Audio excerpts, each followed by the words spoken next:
Hello, everybody, and welcome in to another episode of the Couch GMs podcast. Oh, the loop. My Then bad. Cody forgot to unloop the music.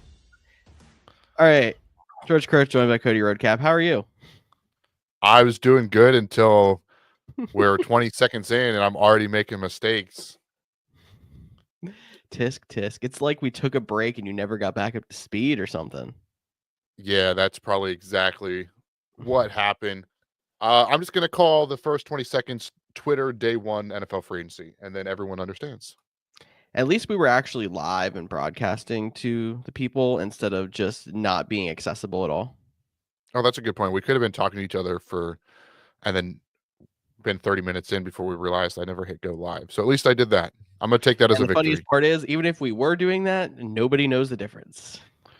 Yeah, but we're small wins. I'm going to call that the Kenny Pickett going to the Browns. Like, you got a quarterback, small wins. Small wins. We're going to talk about all the free agency moves that have happened since we got off the air Monday night. If you want a quick rundown of things that happened beforehand, make sure you check out our last episode, our special episode for Monday. But we're going to try to hit as much as we can today. I'm sure we're going to miss some things. If you're watching us live and you want to hear some reaction to something, drop it in the comments. Cody and I will talk a little bit. And if anything breaks on the air, we will let you know as we go. Make sure you follow us on social media, Facebook, X, Instagram, TikTok at the Couch GMs. You can drop DMs with any questions you might have and watch us live Thursday nights at 6:30 East during the off season to check out all whatever we have going on as we start approaching the NFL draft after this, Cody. But all right, what's happening?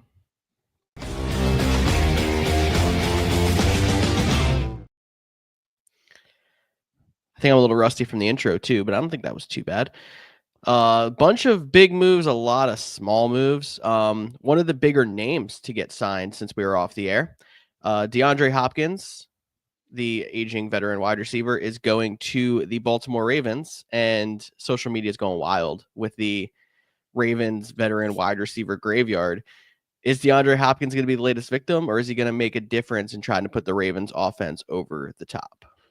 I think if your expectations of DeAndre Hopkins being the quote unquote difference maker, then you're going with the wrong expectations. A veteran to stabilize that room that has a young player in Zay Flowers, a young player in Rashad Bateman, but also being a guy that can catch a 3rd and 5, be that security blanket. He's going to be the 4th option, maybe 5th, like up there with Isaiah, likely at this point in his career.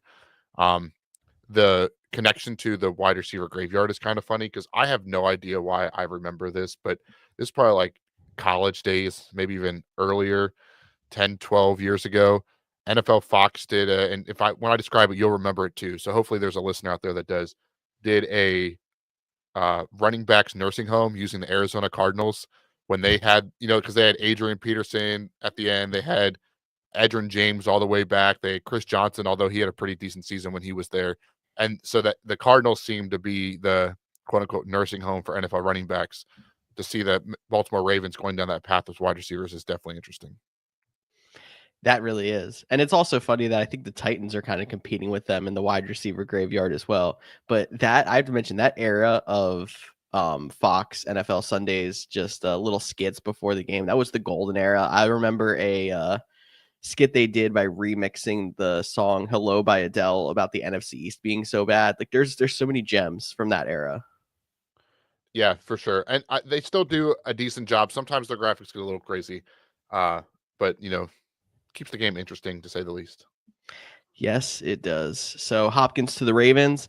The big move who I have to give you props, Cody, because you talked about this on the show Monday and it happened to break basically right after we got off the air. Najee Harris to the Chargers. Fantastic fit at running back for the Chargers. Yeah, and it was only a 1-year deal, so it's kind of like a wait and see. It wasn't the big running back money that we're used to last year, but I think it's a great fit. He's a bruiser. He'll run between the tackles. He's had 1,000 yards the last couple seasons, so he will be a great fit for the Chargers. We'll to be determined if they're going to bring back J.K. Dobbins. He is still out there as a free agent, but just because I want to put you on the spot, you didn't even know I was going to ask you that, but I know you love those kind of questions. Najee Harris, new starting back for the Chargers. Yep. As much as they like to run the ball, how early? What's your current March 13th ADP for one Mr. Najee Harris?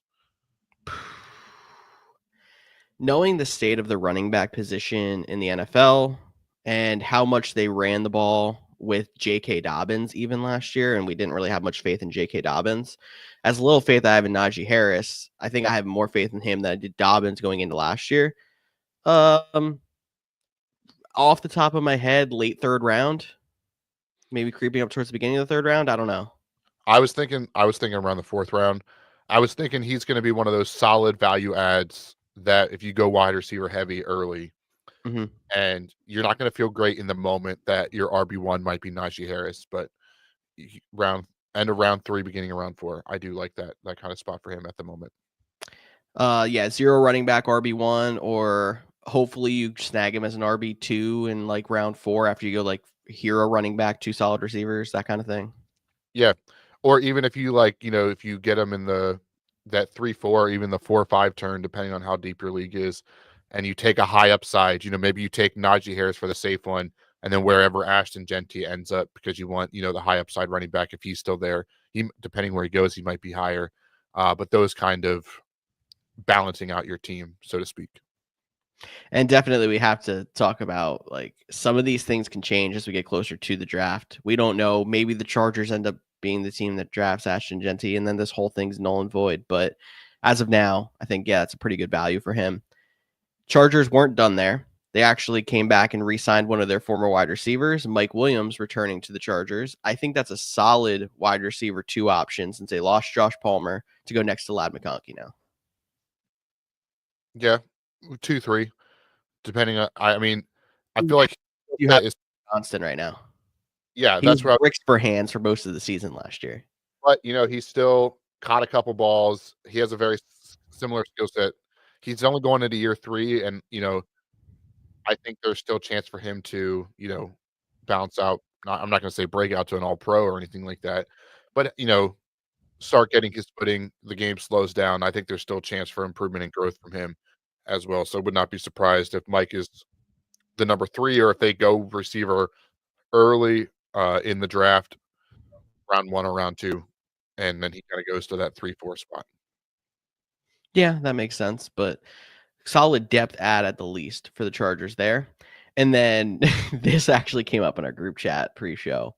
I was going to skip over Marquez Valdez-Scantling signing with the Seahawks. Whoa.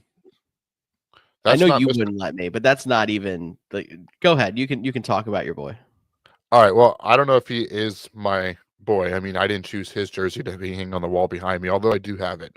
That's besides the point. Marquez Valdez-Scantling. I don't have the old Tyler's Oddball Fact bumper, but if you're a longtime listener, you might find this one interesting as an oddball fact. He has played with, I believe, the last 5 years, the MVP or the Super Bowl MVP, because he played with Aaron Rodgers, Patrick Mahomes, and then Josh Allen. So MVPs and Super Bowl MVPs over the last 5 years, meaning Sam Darnold plus 7,000 odds. Right now, that's $1 to win 71 as MVP. I might have to take a long shot on this one. Yeah, how bold you feeling? $1 going up to $5? No.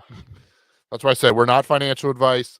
I debated throwing $1 on it just for the giggles. I'm not even going to do that, but it's just an interesting fact. And he gets a 1-year deal, $5 million, I believe. So nice little chunk of change for MVS. And honestly, I'm not saying he is going to be, a guy we're going to go after in fantasy or anything like that, but it's a name I'm going to pay attention to as a potential late round flyer, or just monitor the waiver wires, because as of right now, he slots in as the wide receiver 2 behind JSN, who plays predominantly in the slot. I don't know if he'll ever be the volume guy in terms of fantasy, but if nothing else happens this offseason, they have targets and they're going to have to go somewhere, and they can't all go to JSN. Yeah, I like how you said as late round flyer, because we don't know where the targets are going to go in Seattle, but I don't have a lot of faith that he's going to be a regular fantasy guy, seeing as you said, he played with Aaron Rodgers, he played with Patrick Mahomes, he played with Josh Allen, and none of those times he became a solid fantasy asset. And now it would be surprising for me to hear if he became one with Sam Darnold. Yeah, No for offense sure. to Sam Darnold, he played solid. It's more just like he's definitely not at the level of those other three. No, 100%. And I guess the only counter argument should be that, and that's where we still have the draft. We still have the rest of free agency. But, you know, currently as we sit with the Seahawks depth chart, it's Jackson Smith and Jigba, Marquez Valdes-Scantling, Jake Bobo. One of Those my are the favorite top names three. in the league. And then, like, I could tell you the next two, there's only two other wide receivers on the current roster. And I don't even know how to pronounce the one's name, Dereki Young and John Rice Plumley. So Never heard as either of of like, them. exactly. So that's all I'm saying is like the opportunity there might be greater than it's ever been in his career. That's a fair statement right there. So, okay. Someone to keep an eye on. We'll obviously see how things break out through the rest of free agency, into the draft and beyond. I put together a bunch of running backs in this next little part here, starting off with Raheem Mostert, who's had a lot of success down in Miami recently, signing to the Las Vegas Raiders. That's an interesting move to me. And I kind of feel like he might be at an age where he can't really be the bell cow, but from a team that was kind of just piecemealing running backs last year, he might be a solid piece. Yeah, I mean, I don't think we are, near the spot where he was going to get those 18 touchdowns and stuff like that. But, I do like the fit there as, pieces move. We'll have to wait and see what happens with him. And, I would say that opens things up a lot for like Devon Achane because, that was always a guy that would eat into his carries. They did draft Jalen Wright last year, but the Dolphins also signed your guy, kind of like almost a non-trade, but a trade by taking Alexander Mattinson to the Dolphins. So watch out, Achane. Mattinson's coming in for 2,000 yards. I dislike you so much sometimes. I will never get over the fact that the point of that show was literally to make ridiculous predictions. And then here we are still talking about it almost 2 years later. It's a great time. I don't How think it was about called the craziest bold prediction you could ever. It was just called Bold Predictions. And it turned into the most craziest, obscene bold predictions ever. And you did a great job at nailing that with the Alexander Madison 2,000 yards back when he was with the Vikings. So that's how long ago this was. But I will just never let George live it down. literally never will. More running backs. AJ Dillon, who missed all of last season with a neck injury, was cleared by doctors, and he signs with the Philadelphia Eagles to be their primary backup behind Saquon Barkley. Hopefully, we obviously have to see if he'll even make the roster with the injury considerations going on there. I'd have to take a look at the contract, but I don't know. So because I don't know what the guarantees were, but I felt like the number was high enough that he is pretty much going to be a roster lock. I guess there's no such thing as a true lock because it is just a 1-year deal, but it looks like he's going to make there. I'm sure you've seen the memes about no quads being safe or the biggest quads between him, Barkley and Dillon. How do you stop Jalen Hurts tush push when you have those quads pushing him? Like all the different things. There is even more than that. It was like 3 guys now that can squat more than 600 pounds. Like the group of them together can squat almost 3,000. The tush push is about to go for 9 yards a carry next year. Yeah, and not Nate, AJ Dillon. I don't know Mhm. where Nate came from, but AJ Dillon.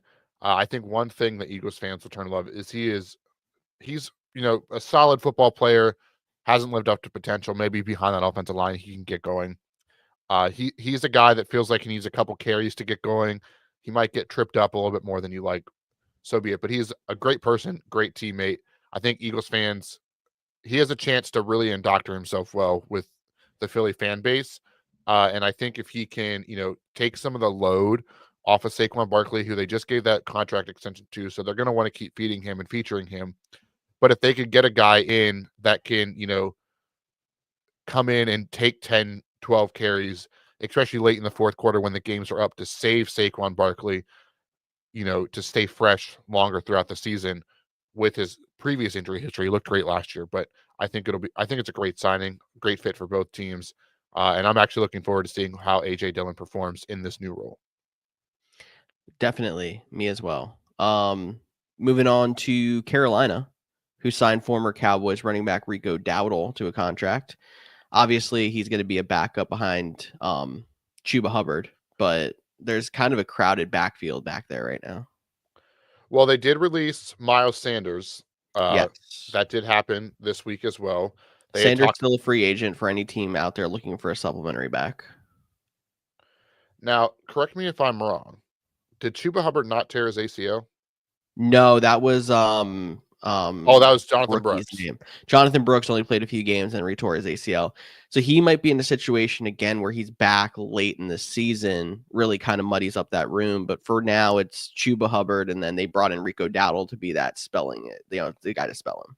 Right. Chuba did have a calf strain that ended his season on IR with the last 2 weeks, but that he's expected to be back and ready for season or week 1 training camp, however you want to look at it. But Yes. yeah, I think the Rico Dowdle, he's going to fit great for the number 2 spot. He showed some explosion, his ability, and I think, looking at his contract number versus Javonte Williams, who we talked a little bit about on Monday going to the Dallas Cowboys, they're basically the same. And I know you talked about how you kind of like the upside of Williams still over Dowdle, and I was on Team Dowdle, and it looks like the Cowboys agreed with you and the Panthers agreed with me. Exactly, for the same cap number. I mean, we've seen Dowdle for part of a season carry a full load, and obviously he's not going to be doing that in Carolina. Javonte Williams, we've seen have successful full seasons. Obviously hasn't been lately. We'll see if Dallas can get a run game going with that, and if they made the right move, or if they should have stuck with Rico Dowdle, or if they go to the draft and draft a running back. Yeah, we'll have to wait and see. And other running back news, Khalil Herbert, who got traded at the trade deadline to the Cincinnati Bengals, is now signing with the Indianapolis Colts to go be Jonathan Taylor's backup. So that'll be a name to watch as we get into handcuff season and fantasy draft season. Is it worth adding him or not? Definitely. And then one more piece of offensive news for right now. I think we might have more lower on our rundown here. Evan Ingram was released by the Jags. He ended up signing with the Denver Broncos, and I love that piece for a young quarterback to kind of get him a little bit of a safety blanket. Yeah, I think Evan Ingram to the Broncos is a good signing. We talked about this a little bit pre-show last week on the show. This free agency class wasn't the most exciting. There wasn't, superstar out there. There was the trades like DK Metcalf getting traded, Debo getting traded, Cooper Kupp getting released, all those good things. Like there's some star names, but there wasn't even those guys aren't in their primes. There's not that elite talent. There was no Saquon Barkley, Josh Jacobs, Derrick Henry in this, class that, you really got excited about that you would think are true difference makers. And I don't think Evan Ingram is that, but in terms of fit, skill set, and like what the Broncos needed, I don't know if there's a better fit free agent than Evan Ingram to the Broncos in this class. Definitely. That's going out there and getting Bo Nix, somebody he can rely on in the pass game as he continues to grow. And that's a team that was eating a major cap hit from Russell Wilson last year that now can start to spend some money and open this thing up while they still have a quarterback on a rookie deal, trying to go out there and make some massive improvements right off the bat. For sure. A lot of defense here. Yeah. Yep. So we go to the defensive side, talk about some of those big names. Saints, we have some safety news here, I should say. Saints signing Justin Reed, the former Chief, to a deal. And then the other safety, Javon Holland, Cody's favorite safety on the market, goes to the Giants. The Giants have actually made a couple of moves trying to improve their roster. Thoughts on the two safety moves? Yeah, I mean, the two safety moves, Justin Reed, again, the Saints, they just need to learn to take their medicine. I don't know why they're signing free agents. The Chase Young one, I know, is actually because of the void year situation. It was cheaper to extend him than to cut him, which is wild because of how bad their cap situation is. So that they got involved again with Justin Reed. They also brought back the Honey Badger. The Saints just feel like a team that's not building correctly. Feel like they're just going to be stuck in this mid 7-9. That equals 16. So I guess 7-10 now in the new schedule. So great Saints. I think the Reed is going to be missed for Kansas City more than the impact he'll make in New Orleans, but maybe I'll be wrong on that. And then Javon Holland to the Giants.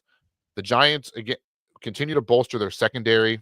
I'm really excited. I know we're going to talk about quarterbacks here in a little bit, but what they do at quarterback, if they can hit in the draft or they get a veteran, they've added some nice pieces, at least on defense. I mean, my only question though is why did you not pay Xavier McKinney last year if you're willing to pay Javon Holland this year? I think that is 100% an example of they realized that they made a mistake and went out and tried to correct it with another move. And I've seen way too many times where that doesn't work. But I feel like Justin Reed's, Javon Holland's going to be a good fit.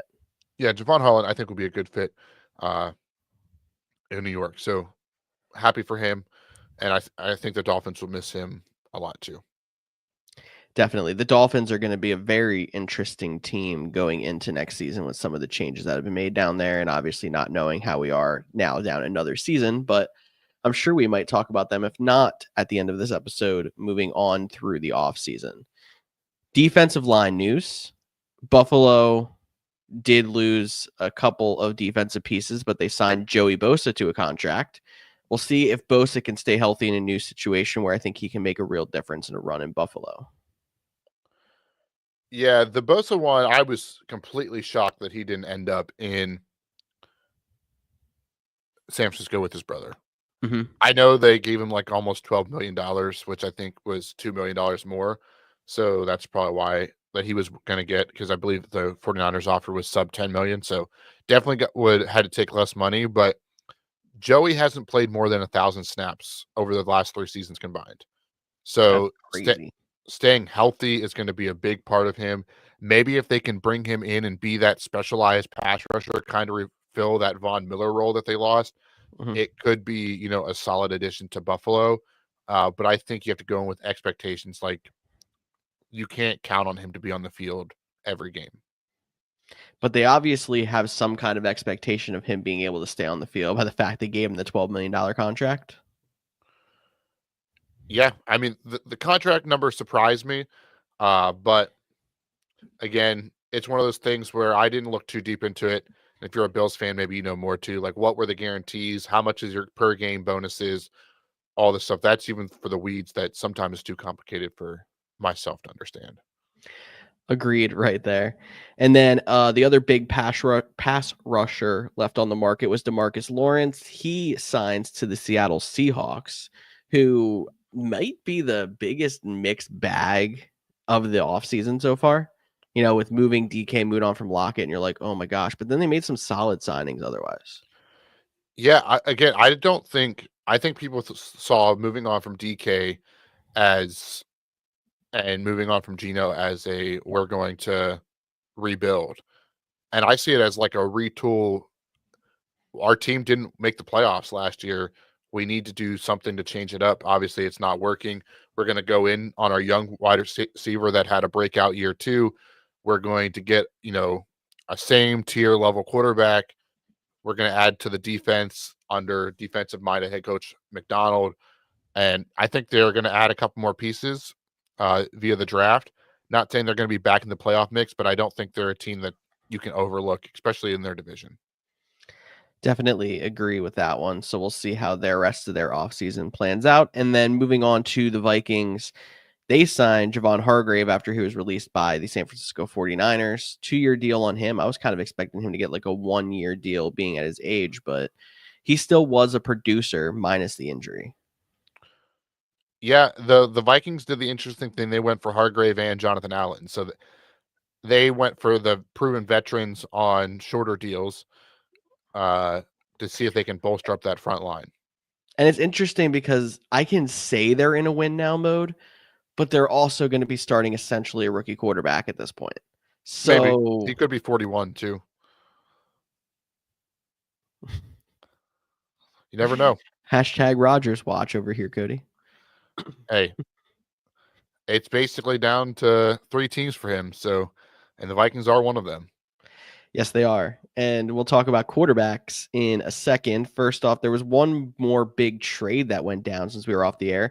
Eagles trading CJ Gardner-Johnson to the Texans as they continue to shift around their roster, mostly on defense, to kind of get some cap savings here. Yeah, you're talking about the Eagles on defense, and Yes. the Texans are giving up on their offensive line because Yeah, pretty much. you got an offensive lineman back. So Hmm. yeah, I think it's going to be interesting. I mean, CJ Gardner Johnson. He was on the championship team the first time. Yeah, so the Eagles signed him, went to a Super Bowl and lost, got rid of him, became one of the worst defenses in the league, signed him, won a Super Bowl, and now released him again. So we'll see if this continues, and then they get him back next offseason. Yeah, if they get him back next season, just pencil it in. Eagles Super Bowl champs. What you're saying? Pretty much at this point. But yeah, I mean, cool. You moved on from Chauncey Gardner Johnson. It is what it is. The Texans getting rid of another offensive lineman. I know they made another trade for an offensive lineman today. I just don't really know what's going on in Houston. I don't know if Houston knows what's going on in Houston. Ever since the Deshaun Watson mess, they've kind of been one of the weirdest teams when it comes to moves in the NFL, but they're putting together a solid roster and they have the solid quarterback, which is the most important piece. So we'll see how much they can rebound and keep him upright. I don't know if they'll be able to with what they're doing. Maybe there's some more trades coming. Maybe they're going to go offensive line heavy in the draft and just hope. Like I know Laramie Tunsil, he was one of the most. When we talked about that trade on Monday, he was one of the most penalized guards. Kenyon Green who the Eagles got back, didn't live up to expectations, but has some potential, and everyone thinks that Jeff Stoutland will be able to fix that. I mean, Ingram for the Vikings wasn't the most interesting guy out there as all. So I'm really worried about Houston. I'm not going to lie. They had the big splash of the C.J. Stroud, Will Anderson. They went out and got Danielle Hunter last year, and they were able to make the playoffs twice. Luckily, they're in a pretty easy division. But depending on what happens with the Colts, I feel like we talk about the Colts every year. The Jags, if Trevor Lawrence and Liam Cohen can figure it on, or even the Titans, if they take a quarterback and he has a C.J. Stroud like rookie season, I think that division is still an open race.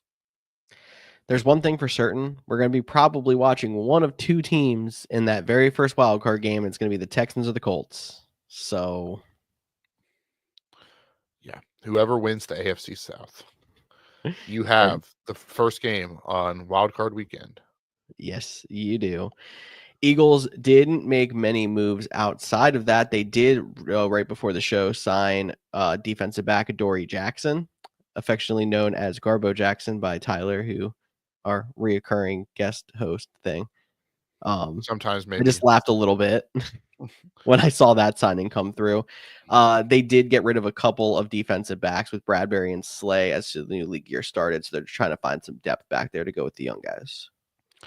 Yeah, and he also has some special team versatility as well, because I believe, and this is deep Eagle stuff, I don't believe they're bringing back, or they did not tender Brenton Covey, if I remember correctly. Yes, but they also were not really using him much last year either. It was Cooper DeJean kind of stepping up in the punt return role. So that is true. It was Cooper but as he becomes more into the defense, they might want to pull him away from the punt return role. Truth. Quarterback talk? Let's talk quarterbacks.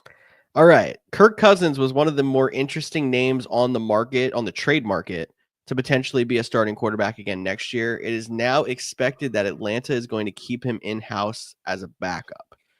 Probably taking something off the board unless somebody really tries to entice him. Yeah, I mean, I think if I remember correctly, he has till Sunday, if I have the dates right, where his roster bonus clicks in.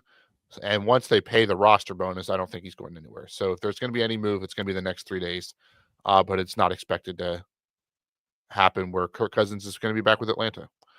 And honestly, I don't hate that. They're keeping. Oh, there we go. Yeah, we're on the same page. I do.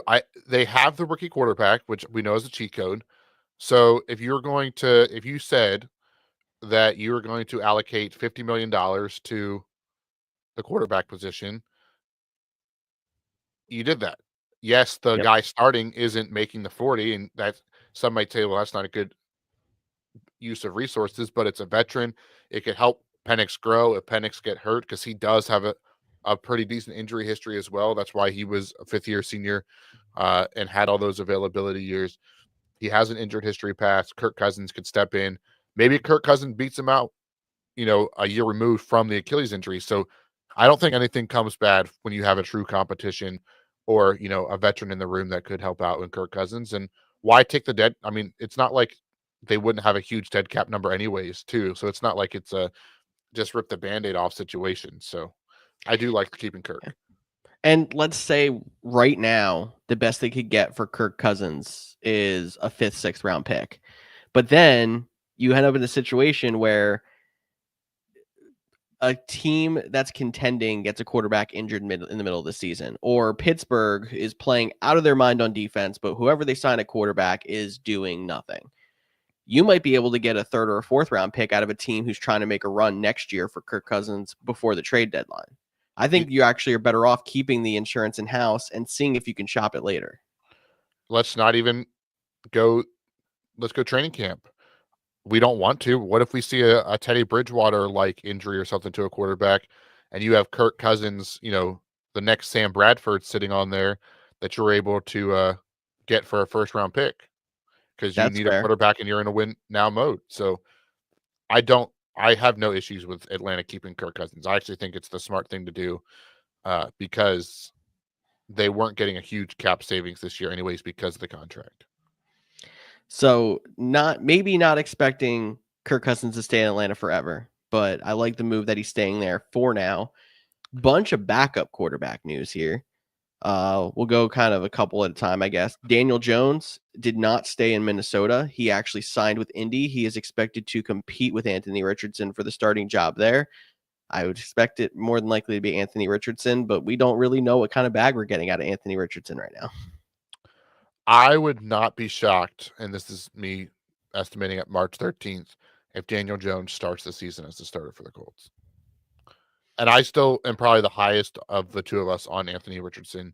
I think he has all the upside in the world, but I do think Daniel Jones gets, picked on for his play, his limited quarterback abilities. But in terms of a locker room guy, they were all great in New York. They were all great in Minnesota. A guy that came in, got the thing done, and could almost be like that mentor role if he so chooses for a guy like Anthony Richardson to see how the quarterback position is to play, or even just let him again take a step back and not have the pressure of being a starting quarterback and then take over in a couple weeks. So maybe Richardson beats him outright, but I would not be surprised if Jones is the starter. I can agree with that, but like I said, I'm lower on Anthony Richardson than you are, but like there hasn't been enough to make me feel convinced that it's got to be Anthony Richardson. Also, Daniel Jones leading the Colts to the playoffs would just be so on par for the Giants. So yes, it would. That is a great point. I would love to see him play in that first game on Wild Card Saturday. The Giants fans wouldn't, but you're right. Their GM, I'm also an Eagles fan, so I'm sorry in advance, but not really sorry. That is true. So after Daniel Jones, we have the other Jones, Mac Jones, going to San Francisco. That's not a bad backup option there.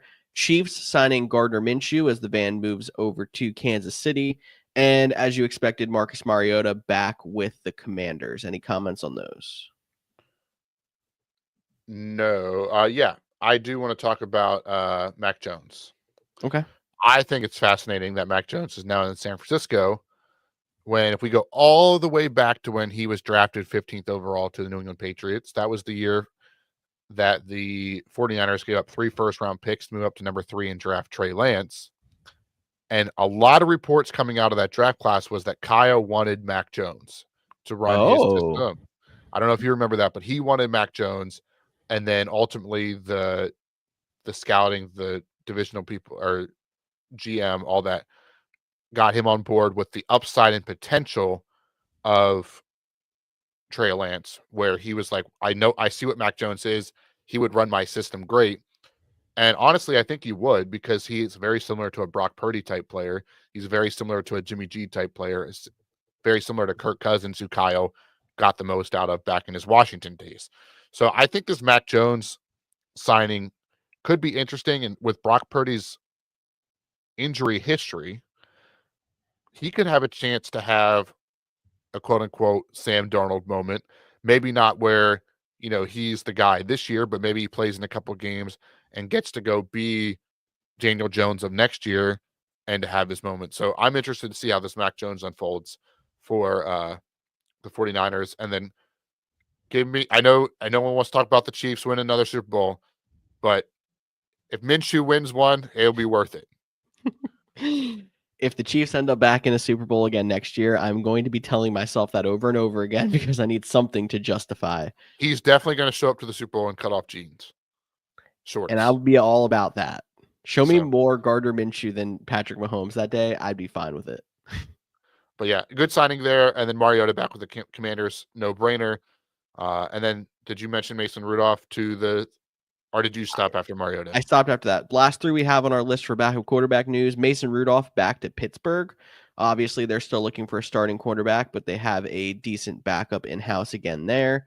Titans signing Brandon Allen, the former San Francisco quarterback, and Buccaneers re-signing Kyle Trask.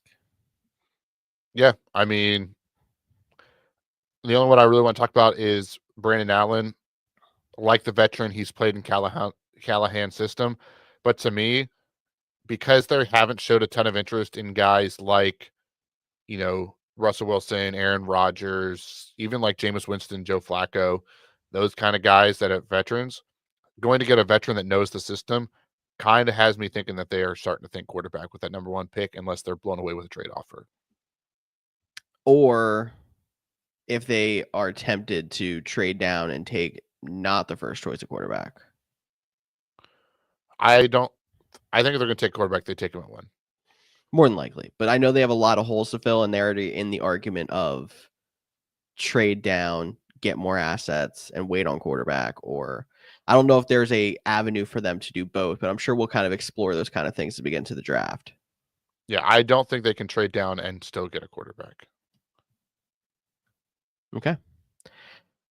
And I don't think there's much else. Mason Rudolph, obviously, that move at first looks like, oh, is he going to be Pittsburgh's quarterback? No, he's just a backup. He was signed 2 years, $8 million. Not expecting a lot out of that one, but insurance policy for somebody who knows the system in Pittsburgh. Does he play in Cleveland, or does he just not go to that game? I kind of wish he would have signed with Cleveland. That would have made it really interesting. Oh, wow. Myles Garrett he would have tore up his contract. Yeah, if anyone right. can get the reference of what we were talking about. Bad jokes. So 2 big guys left on the board, Russell Wilson, Aaron Rodgers. Russell Wilson visited with Cleveland, who seems to be looking at potential quarterback options to go with Kenny Pickett, since they do not have Deshaun Watson for this season. Obviously, don't really know where they can go with the money and how much they have tied up in Deshaun Watson right now. Rodgers, like you said, he's down to 3 teams, which is Vikings, Steelers, and Giants. Russell Wilson also is going to be visiting the Giants. Yeah, and it's also worth noting that Joe Flacco visited the Giants as well. So Giants are keeping tabs on all the quarterbacks.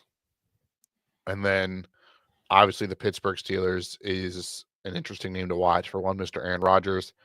I think it's fascinating, though, that we haven't heard anything about Russell and back to Pittsburgh, which tends to, and maybe that's where I'm just kind of like, I think, and the Giants are starting to do all these visits. I think they're starting to get the sense that Rodgers is going to go to Pittsburgh. Russell maybe I think Russell would get the Giants opportunity over a guy like Joe Flacco. Yeah. Unless they're going to go the rookie quarterback route. But I don't know if their GM and head coach can afford to do that.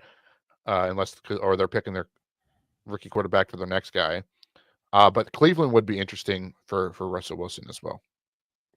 Yeah, I never actually put Russell Wilson and Cleveland together until I saw that trade, just because I don't know how much flexibility, like I said, they have. But I guess with being able to put Watson on IR this year, does that clear up more cap? No, but they basically pushed out, converted to signing bonuses and stuff like that, and pushed out a bunch more money. So he'll be on. And they are a contender if you look at it that way. Like, they were a quarterback that didn't throw pick sixes, at least. Like, if you take Jameis Winston minus pick 60, he was fantastic. Short of being a solid playoff team last year.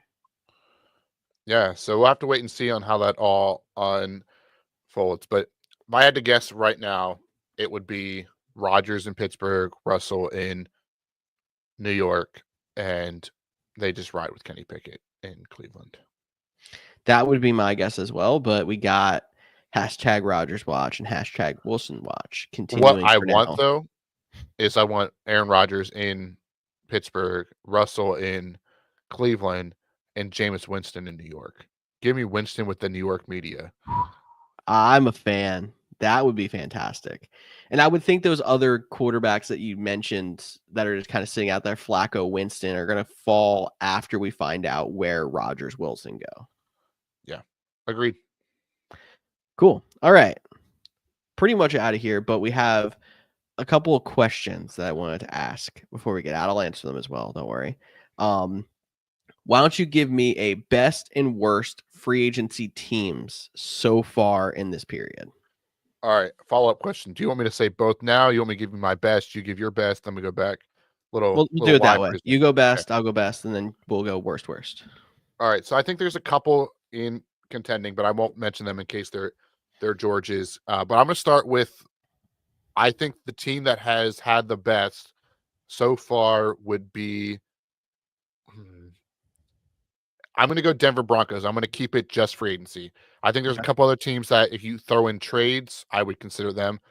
Denver Broncos, the three big names, Dre Greenlaw, why am I blanking on the safety, Hufanga, and Evan Ingram, who we talked about. I think they're like three solid players. They got Greenlaw at a great price. They got Ingram at a great price.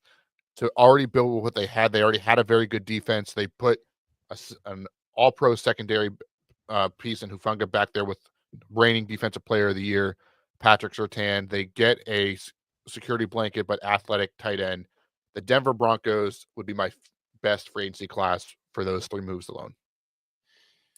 I like it. I guess I'm gonna bend the rules a little bit then, as you were saying you were just going free agency class. I was including trades in mind, which we didn't specify in the thing, so that's fine. I think that this might break the other way, depending on how some moves fall. It's a team we were just talking about. I'm gonna go with the Pittsburgh Steelers as my winner so far. I think if they can nail down one of the two quarterbacks to just solidify their team for next season, they've made a lot of great moves around it. Things that we didn't even really talk much about, like being able to get Darius Slay on a 1-year contract to kind of solidify them in the secondary. Some of the supplementary pieces, like they signed Malik Harris and linebacker Donald Parham to try to get some more size. The big trade for DK Metcalf to get them the second receiver they've been missing. So, like I said, this might be something that you listen to after the news breaks right after this, and they don't get either Rodgers or Wilson. You're like, well, that was dumb. But as of now, they put themselves in a good position that they're one move away from, I think, really winning the offseason.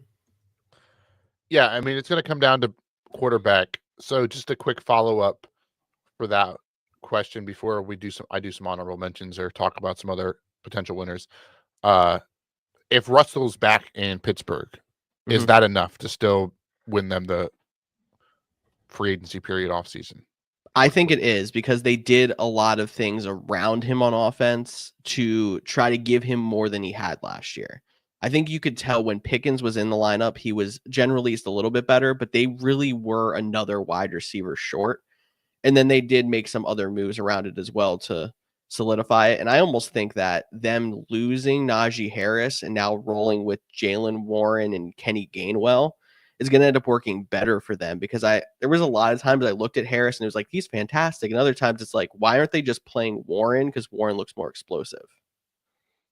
Yeah, I think that is definitely worth, mentioning. So I do like them as well. Like I mentioned, I was going to give some honorable mentions for some teams I like what they're doing. I want to give a shout out to the Chicago Bears. I think that they always tend to seem like they're winning the offseason, but at least this year I appreciate their moves by going with the interior to try to protect Caleb Williams, where, that's what they need to do. So I want to give them a potential shout out. And then, that was the other team. And then the other moves I like, there's some teams that have just done some decent things, but outside of that, those would be my two top teams. And it killed me to say the Chicago Bears. The Chicago Bears improving their offensive line alone was a big difference. What's up? And the Rams.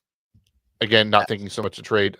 The Rams getting Devontae, replacing Devontae Cooper Kupp, I think is an upgrade.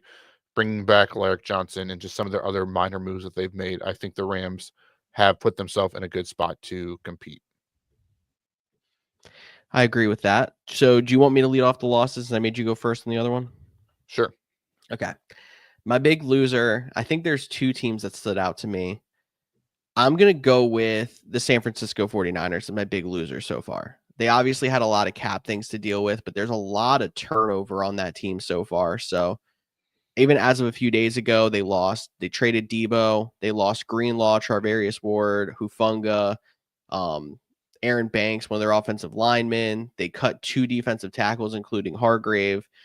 Juszczyk's gone too as well. They lost their backup running back in Elijah Mitchell. There's even rumors that they might be shopping Christian McCaffrey. I don't know if I believe that one, but it just shows the state that they're in right now with trying to really retool this thing.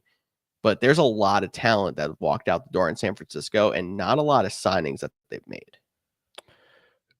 Yeah, so I think on paper, I agree. It looks like they're having one of the worst, but I don't mind any of their moves. Like everyone that they've lost, except maybe Charvarius Ward, but he left for complete an understand. He didn't want to go back there for personal reasons, which are completely understandable. Like Hufanga coming off an injured season. Dre Greenlaw just got back from a torn Achilles, got hurt again.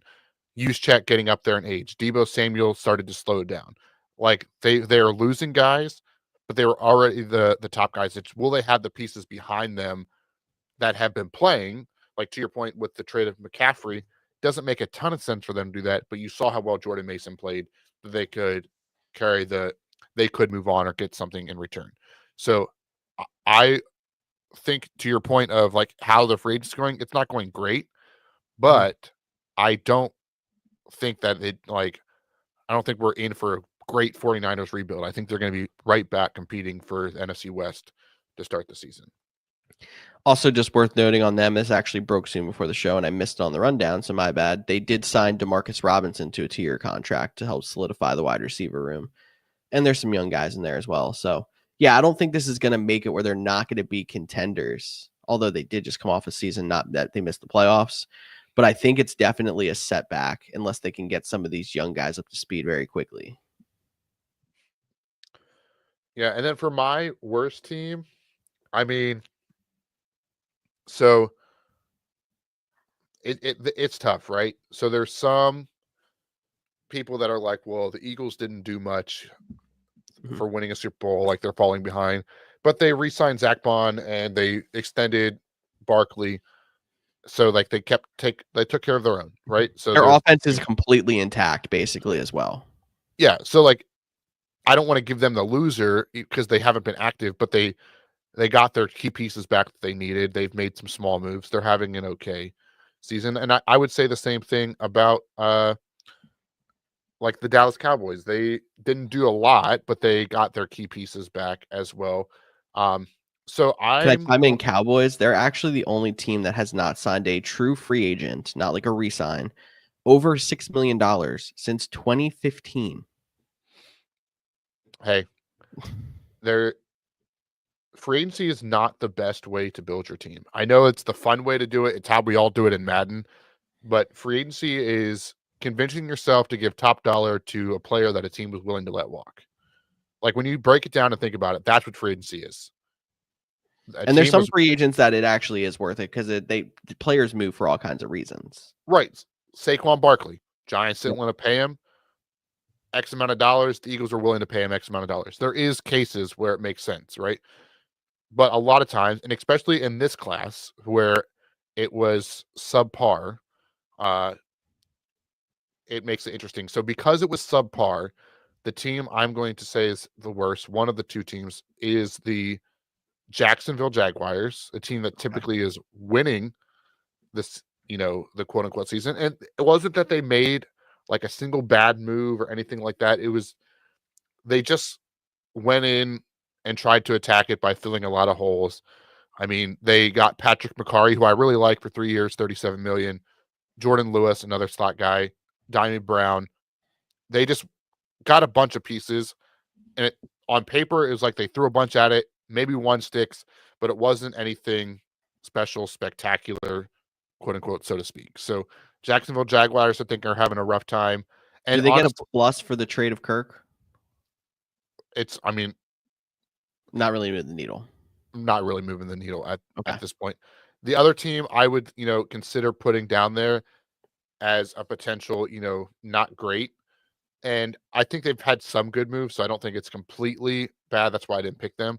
But the Washington Commanders are also in this kind of situation where they're just, they're trying to add as many pieces because they have that rookie contract.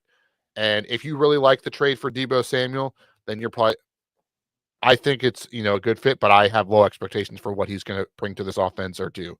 Laramie Tunsil seems like a great fit, most penalized guy. Obviously, bringing back Wagner and Mariota were must, same with Zach Ertz.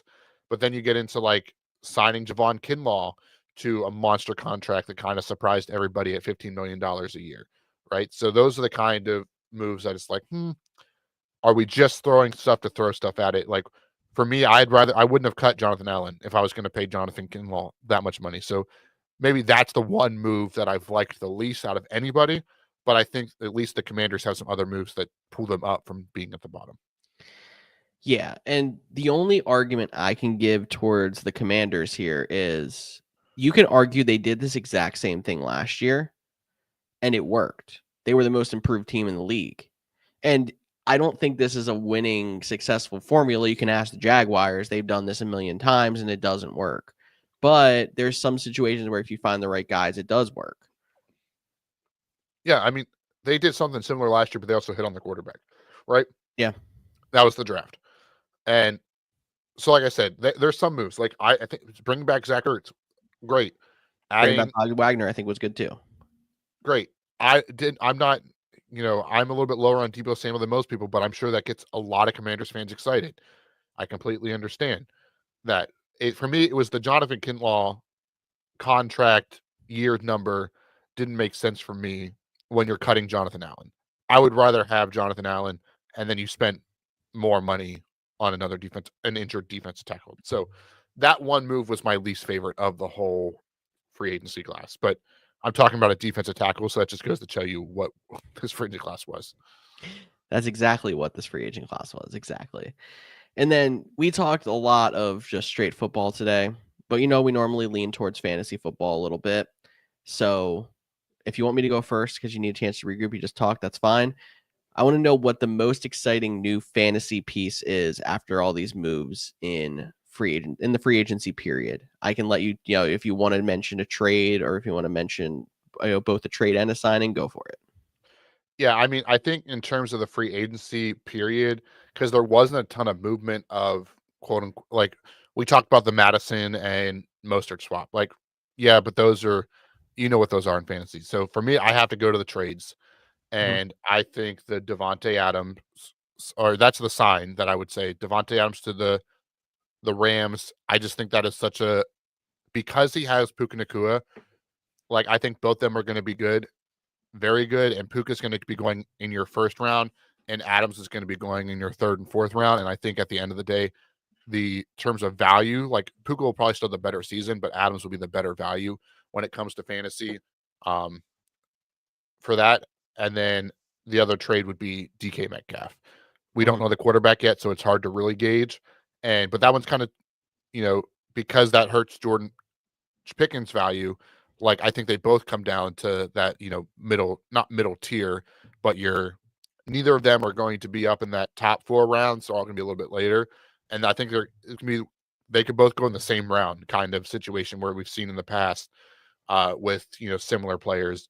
And is which one you like better. I still tend to think that George Pickens could be the more high upside option, but with the contract they gave him, you have to be worried of what DK Metcalf might do to Pickens' production.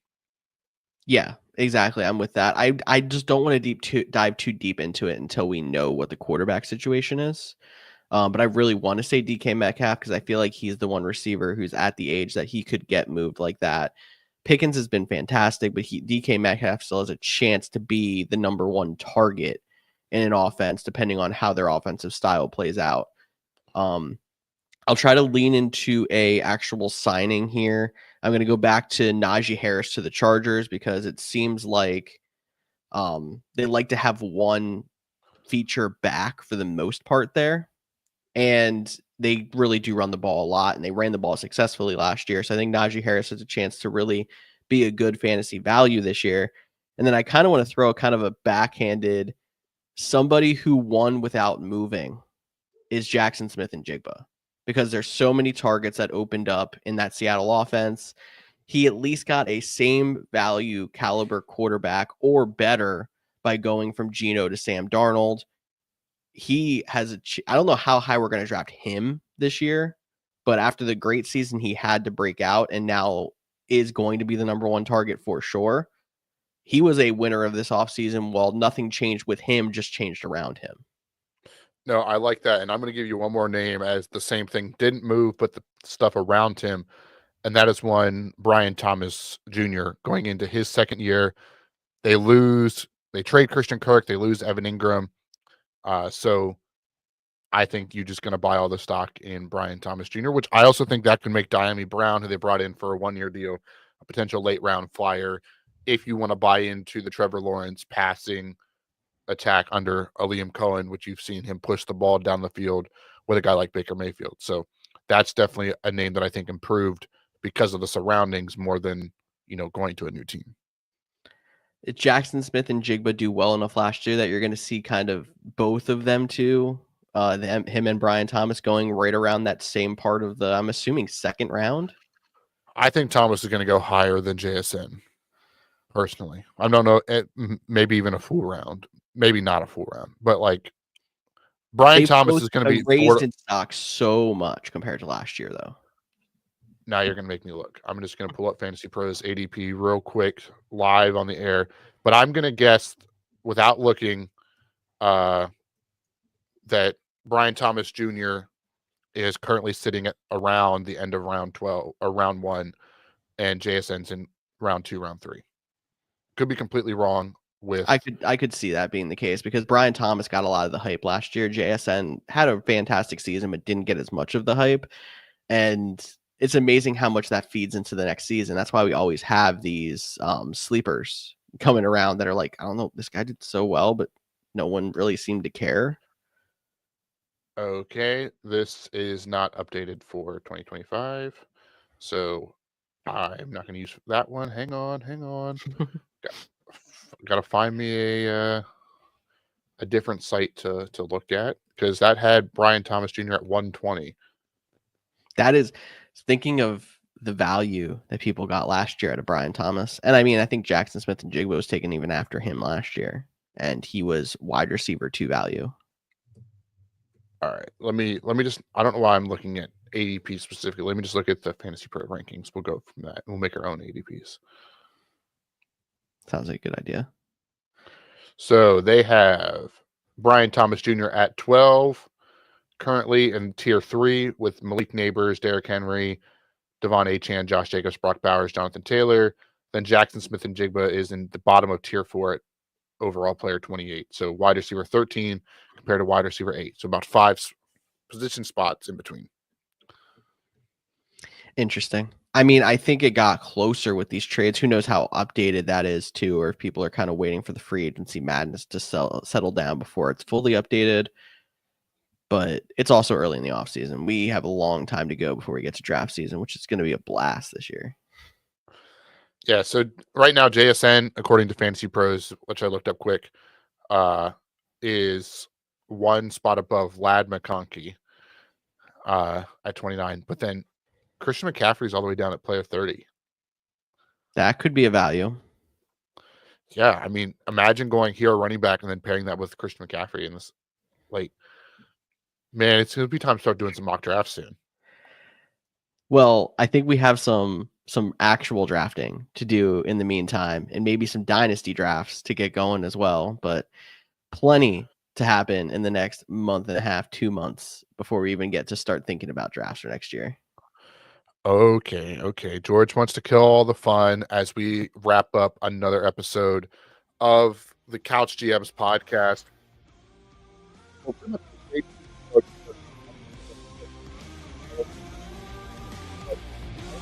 your favorite moves were. If your team did something you liked, or if you hate, or there's a guy out there you still want your team to go grab, make sure you're hitting us in the comments, shooting us a DM, or following us on social at Facebook, Instagram, Twitter, X, TikTok, all those good places. Reminder, we are live Thursdays at 6:30 during the offseason. We'll be back to 2 episodes a week once we get back into the full swing.